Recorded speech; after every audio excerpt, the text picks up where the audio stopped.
Professor मुहिबुल हक साहब हमारे साथ बने हुए हैं। प्रोफेसर, हिंदुस्तान ने अपना मौक़िफ़ रखा है और डायलॉग पर जोर दिया है कि बातचीत के जरिए, मुज़ाकरात के जरिए ही मामले का हल होना चाहिए। वहीं ये भी साफ कर दिया है कि प्रायोरिटी 20,000 हिंदुस्तानी जो यूक्रेन में मौजूद है, बॉर्डर रीजन्स में भी मौजूद है, तालीम हासिल कर रहे हैं, जाहिर सी बात है उनकी सेफ्टी ज़्यादा अहम, ज़्यादा मायने, प्रायोरिटी रखती है। देखिए, हिंदुस्तान के जो यूक्रेन से ताल्लुकात है, खास करके जो अगर मेडिकल एजुकेशन के लिए हमारे यहाँ से बहुत बड़ी तादाद में तलबा वहाँ जाते हैं, तलबा व तालबात, तो जाहिर सी बात है हिंदुस्तान का इसमें पार्टी नहीं बन सकता इस कॉन्फ्लिक्ट में। यानी रशियन फेडरेशन को भी हम नाराज नहीं कर सकते और नाटो से भी हम नाराजगी नहीं बोल सकते। हिंदुस्तान का बहुत ही मेच्योर्ड और वही रिएक्शन है जो एक न्यूट्रल कंट्री का इस बतौर खास इस पूरी क्राइसिस में होना चाहिए। और जाहिर सी बात है हमारी प्रायोरिटी, हमारे मुल्क की प्रायोरिटी होगी कि जो हमारे नेशनल्स यूक्रेन में है उनकी और सलामती और उनकी सिक्योरिटी की जो कंसर्न है उस पर हिंदुस्तान ने अपनी जो बात कही वो बहुत ही मेच्योर्ड स्टैंड है। हमें ये देखना चाहिए कि ये जो दो रिपब्लिक हैं, डोनेट्स और लुहांस्क, ये अभी जो डिफैक्टो कंट्रोल है जिस इलाके में, सिर्फ उस पर वो कायम नहीं रहना चाहते बल्कि उससे आगे की टेरिटरी भी क्लेम करते हैं। अब जब उससे आगे की टेरिटरी क्लेम करते हैं, यानी यूक्रेन के कंट्रोल वाला जो इलाका है, अगर उससे आगे की टेरिटरी वो क्लेम करते हैं और कोई अगर फौजी कार्रवाई उनकी जानिब से होती है, जो सेपरेटिस्ट जिसे यूक्रेन कहता है, तो ऐसी हालत में रशिया अगर उनकी मदद के लिए आता है, तो क्या नाटो फोर्सेज यूक्रेन की मदद के लिए मिलिटरली तैयार हैं? ये नजर नहीं आता। वो ह्यूमैनिटेरियन हेल्प देने की बात कर रहे हैं यूक्रेन को, वो बात कर रहे हैं सैंक्शन की रशिया के खिलाफ। जी, तो रशिया एक इम्बोल्डेंड कंट्री के हैसियत से बहुत ही डिसाइसिव एक्शन रशिया 2008 से लेकर के 2022 तक आप देखें, और कहीं भी अमेरिका रशिया को कंटेन नहीं कर पाया जहां पे रशिया ने इंटरवीन किया है। तो ये एक बड़ा इशू है जिसपे नाटो भी सोच रहा होगा और यूनाइटेड स्टेट्स ऑफ अमेरिका को भी सोचना होगा इस पूरे इशू पे। बिल्कुल। और मुहिबुल हक साहब, वहीं यूनाइटेड स्टेट्स में जिस तरह से मौक़िफ़ रखा है यूएस ने, उनका कहना है कि जो ये मॉस्को की कार्रवाई है ये यूएन के हर मेंबर के खिलाफ हमला है और किसी को भी इस मामले को लेकर के खामोश तमाशाई नहीं होना चाहिए। देखिए, वो कहते हैं ना, sinners are trying to teach the virtues of chastity. यानी अगर यूनाइटेड स्टेट्स ऑफ अमेरिका का अपना रिकॉर्ड भी हमें देखना होगा कि 2003 में इराक में तो WMD तलाश करने गए थे और इराक की पूरी तबाही और बर्बादी, या बल्कि उसमें पूरे खित्ते में अगर देखें मिडिल ईस्ट में, या जो पैलेस्टीनियंस के राइट का पूरा वायलेशन है उसमें यूनाइटेड स्टेट्स ऑफ अमेरिका का जो पूरा इन्वॉल्वमेंट है, तो कोई बहुत ही high moral ground United States of America नहीं ले सकता रशिया के खिलाफ। इसलिए कि अमेरिका की अपनी इंटरवेंशन की, टॉपलिंग ऑफ गवर्नमेंट की पूरी तारीख मौजूद है।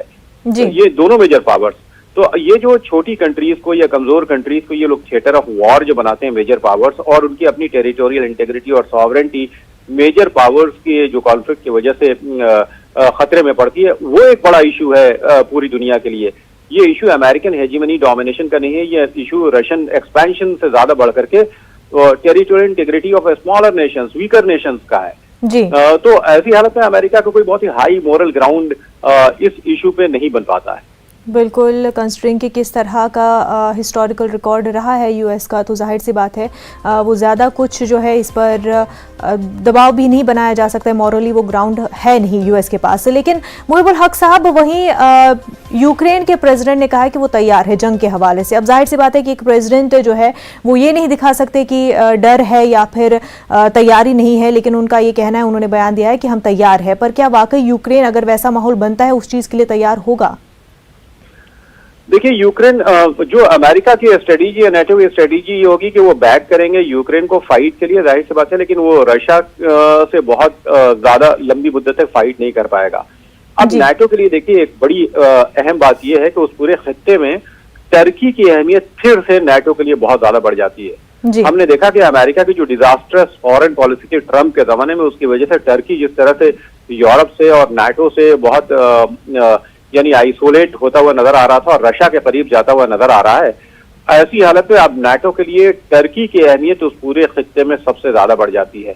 और मैं समझता हूं कि नाटो कंट्रीज को, यूरोपियन यूनियन को और यूनाइटेड स्टेट्स ऑफ अमेरिका को टर्की के तय जो उनका अपना रवैया रहा है उसको रीलुक करना होगा अगर रशिया के जो एक्सपेंशनिस्ट पॉलिसी है। देखिए, रशिया ने एक और बात कही है पुतिन ने, उन्होंने कहा कि ये जो सोवियत यूनियन का डिसोल्यूशन था वो इलीगल था।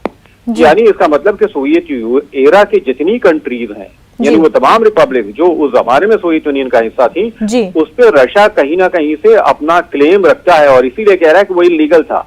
जी और एक बार जो सोवियत यूनियन का हिस्सा रह चुका है, जाहिर सी बात है कि रशियन सबकॉन्शियस में या उनके लाशऊर में ये बसा हुआ है कि वो रशिया का हिस्सा है। जी तो ऐसी हालत में ये प्रॉब्लम यहाँ पे खत्म नहीं हो रही, यूक्रेन तक खत्म नहीं होगी, बल्कि आगे जो डिफरेंट रिपब्लिक्स हैं उनको भी अपनी सॉवरेंटी और टेरिtoriयल इंटेग्रिटी के बारे में या अपनी एक्सटर्नल पॉलिसी पे जो रशिया का कंट्रोल होगा उसके बारे में रीथिंक करना होगा। बिल्कुल। और देखा जाए तो ये मामला जो है इसको नाटो भी अब किस तरह से लेगा, क्योंकि साफ इशारा दिया गया है सोवियत यूनियन के हवाले से कि किस तरह से ब्रेक हुआ था। वहीं साथ साथ टर्की की जो इक्वेशन रही है मुहिबुल हक साहब यूएस के साथ, यूएन के साथ, ऐसे में क्या रशिया की तरफ ज्यादा इंक्लाइंड होता हुआ टर्की को आने वाले दिनों में देखा जा सकता है? देखिए, जो इंटरनेशनल डायनेमिक्स है वो काफी चेंज होती हुई नजर आ रही है और उसमें एक बहुत बड़ी वजह जो फॉरेन पॉलिसी रही है यूनाइटेड स्टेट्स ऑफ अमेरिका की, खास करके ट्रम्प एरा में, वो एक बहुत बड़ी वजह रही है। तो एक तो बात ये देखनी होगी कि पूरा अगर आप देखें तो जो अमेरिका की जो मोरल रेस्पेक्ट थी इंटरनेशनल कम्युनिटी में वो बहुत कम हुई है उसकी इंटरवेंशन इस पॉलिसी की वजह से। और अमेरिका की जो खास करके अगर आप देखें तो सैंक्शन की पॉलिसी रही, जैसे ईरान के खिलाफ, अगर आप देखें नॉर्थ कोरिया के खिलाफ, अगर आप देखें इराक के खिलाफ, सीरिया के खिलाफ, तो ये जो इस तरह की इनकी पॉलिसी रही है इसे बहुत सारी कंट्रीज इकोनॉमिक टेररिज्म के कॉन्टेक्स्ट में देखती हैं, यानी ये जो पॉलिटिक्स ऑफ सैंक्शन है इसे। जी। तो जाहिर सी बात है कि जब कंट्रीज इस तरह से आइसोलेट होने लगती हैं जो एलाई रही हैं कोल्ड वार के टाइम में, तो वो दूसरे पावर ब्लॉक को तलाश करेंगी। और ये जो इंटरनेशनल सिनेरियो बहुत तेजी से चेंज हो रहा है और रशिया और चाइना का एक साथ आकर के असर्ट करना और एक एक्सिस बनता हुआ नजर आ रहा है। अगर आप देखें बेल्ट एंड रोड इनिशिएटिव भी देख लें अगर चाइना का, तो उसमें 140 कंट्रीज के करीब उसमें शामिल हो चुकी हैं। तो जो अमेरिकन एम्पायर जिसे कहा जाता था, यानी पैक्स अमेरिकाना जो कहलाता था, वो एक खतरे में नजर आ रहा है और यूरोपियन डोमिनेशन जो पूरा इंटरनेशनल एरिना में नजर आता था, उसको एक बहुत ही significant challenge emerging power bloc से नजर आ रहा है। बिल्कुल। तो एक पावर डायनामिक्स ग्लोबली जो अब चेंज होता हुआ नजर आ रहा है, हो सकता है इस वजह से भी यूएस को थ्रेटन फील हो रहा हो, क्योंकि रशिया और चाइना एक मजबूती की तरह से ग्लोबली खुद को एक सुपर पावर की तरह प्रेजेंट कर रहे हैं। आने वाले दिनों में इससे पूरे डायनामिक्स जो है वो इंटरनेशनल लेवल पर चेंज हो सकते हैं। मुहिबुल हक साहब, बेहद शुक्रिया आपका हमारे साथ बात करने के लिए। एक छोटा सा ब्रेक लेंगे, जल्द होंगे हाजिर।